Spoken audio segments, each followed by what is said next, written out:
meelun una roogna oo caasimadii Mareykanka ee Washington DC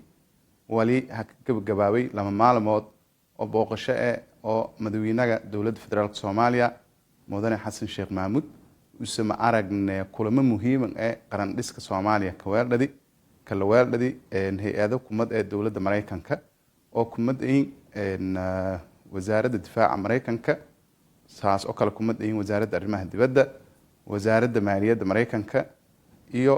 hay'ado kale oo kumad saas oo kala la taliyaha amniga qaranka oo dalka Mareykanka saas oo kala madaxweynaha Soomaaliya mudane Xasan Sheekh Maxamuud wali kulamo miro dhal ee weerdaday hay'adaha beesada adduunyada ma aragne World Bank iyo IMF oo isku la hadalay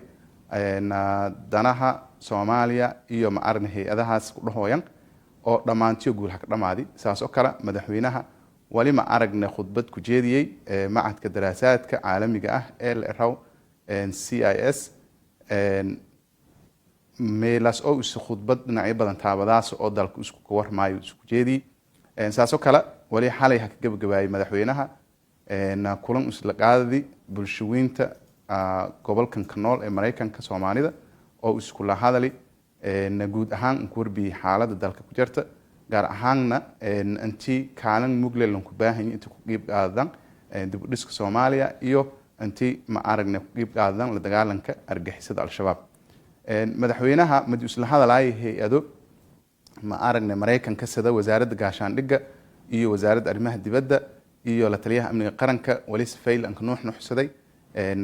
anti ma aragne Soomaaliya ku go'onta intii la dagaalama nabadiidka al-shabaab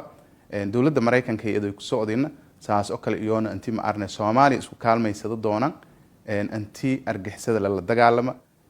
kulankaas oo lama maalmood dareeri oo ma aragne kulan guul ka dhamaadi hay ya dowladda Soomaaliya wali kulanagada doonte guulo weyn